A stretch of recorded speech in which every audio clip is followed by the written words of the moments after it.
ST వర్గీకరణతోనే యానాదులకు మేలు జరుగుతుందని యానాదుల సంక్షేమ సంఘం రాష్ట్ర అధ్యక్షులు పెంచలయ్య, రాష్ట్ర కార్యదర్శి బాపట్ల బ్రహ్మయ్య పేర్కొన్నారు. గుంటూరులో జరిగిన యానాదుల సంక్షేమ సంఘం జిల్లా కార్యవర్గ సమావేశంలో వారు మాట్లాడారు. ఎస్సీ ఎస్టీల వర్గీకరణ రాష్ట్ర ప్రభుత్వాలు చేసుకోవచ్చన్న సుప్రీంకోర్టు తీర్పుకి అనుగుణంగా ఎస్టీలను వర్గీకరించాలని వారు డిమాండ్ చేశారు. కేంద్ర రాష్ట్ర ప్రభుత్వాలు చొరవ తీసుకుని కమిషన్ ఏర్పాటు చేసి వర్గీకరణ దిశగా అడుగులు వేయాలని తెలియజేశారు. తమ డిమాండ్లు పరిష్కరించాలని కోరుతూ జూన్ 2వ తేదీన గుంటూరు కలెక్టరేట్ కార్యాలయం ఎదుట నిరసన కార్యక్రమం చేపడుతున్నట్లు తెలిపారు. పేరు కల్లూరు పెంచలయ్య, యానాదుల సంక్షేమ సంఘం రాష్ట్ర అధ్యక్షుడిని మరియు యానాది రిజర్వేషన్ పోరాట సమితి వ్యవస్థాపక అధ్యక్షుడిగా పనిచేస్తా ఉన్నాం. ఈరోజు గుంటూరులోనే గోపాలకృష్ణయ్య యానాది కాలనీలోనే కమ్యూనిటీ హాల్లో యానాదుల సంక్షేమ సంఘం గుంటూరు జిల్లా కార్యవర్గ సమావేశం నిర్వహిస్తూ ఉన్నాం. ఈ యొక్క కార్యవర్గ సమావేశంలో ఈ రాష్ట్రంలో యానాదులు ఎదుర్కొంటున్నటువంటి సమస్యలను చర్చించి వారు తీర్మానాలు చేసి వాటికి సంబంధించి కొన్ని కార్యాచరణ కూడా ప్రకటించాం. అందుకు సంబంధించినటువంటి విషయాలను ఈరోజు తెలియజేసేదాని కోసం మీడియా మిత్రులందరూ కూడా సమావేశం ఏర్పాటు చేయడం. ఈ సందర్భంగా మేము ఏదైతే జూన్ 2వ తేదీన ఏదైతే గుంటూరు కలెక్టర్ ఆఫీస్ ఎదుట ఎస్టీ వర్గీకరణ చేయాలి అని చెప్పి డిమాండ్ చేస్తూ యానాది రిజర్వేషన్ పోరాట సమితి ఆధ్వర్యంలో జూన్ 2వ తేదీన కలెక్టరేట్ గుంటూరులోనే కలెక్టరేట్ ఎదుట నిరసన తెలియజేయబోతా ఉన్నామని చెప్పి సందర్భంగా మేము తెలియజేస్తూ ఉన్నాం. ఏదైతే ఈ రాష్ట్రంలో గిరిజన జనాభా 30 లక్షలు ఉంటే అందులో యానాదులు 10 లక్షలు ఉన్నారు. అంటే గిరిజన జనాభాలో 30% మంది యానాదులు ఉన్నారు. కానీ యానాదులు ఇప్పటికీ అన్ని విధాల వెనకబడి ఉన్నారు.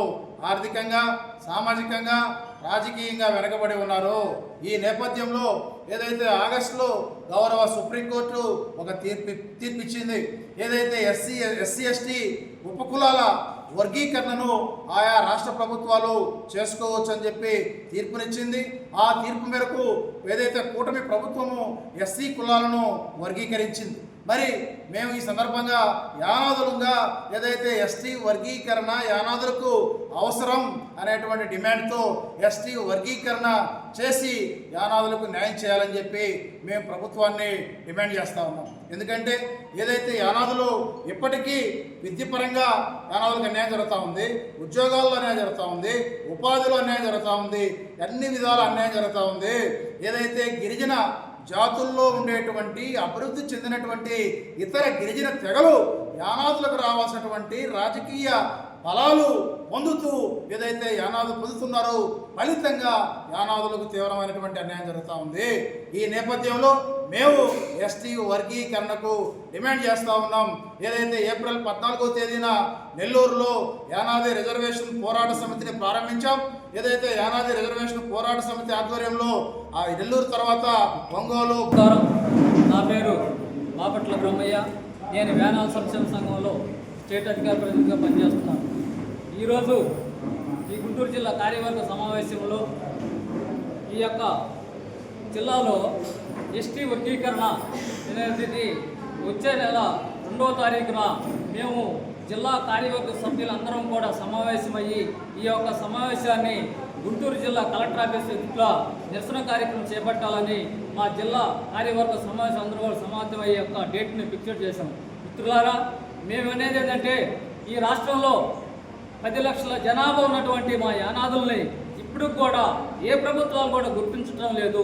యానాదుల యొక్క స్థితిగతులు కూడా ఇప్పుడు కూడా చెరువు కట్టల మీద, కాలువ కట్టల మీద కూడా జీవన విధాలు ఎక్కడైతే ఉన్నాయో అక్కడే ఉన్నాయి. మనకు స్వాతంత్రం వచ్చి 76 సంవత్సరాలు అవుతున్నా కానీ యానాదుల యొక్క స్థితిగతులు ఎక్కడ కూడా మారలేదని ఈ యొక్క ప్రభుత్వాన్ని మేము కూడా డిమాండ్ చేస్తూ మా యొక్క న్యాయ కోరిక మేము ఒకటే అడుగుతున్నాము. ఎస్సీ వర్గీకరణతో పాటు ఎస్టీ వర్గీకరణ కూడా రాష్ట్ర ప్రభుత్వాలు, కేంద్ర ప్రభుత్వం అధ్యయనం చేసి ఈ యొక్క ఎస్టీ వర్గీకరణ కూడా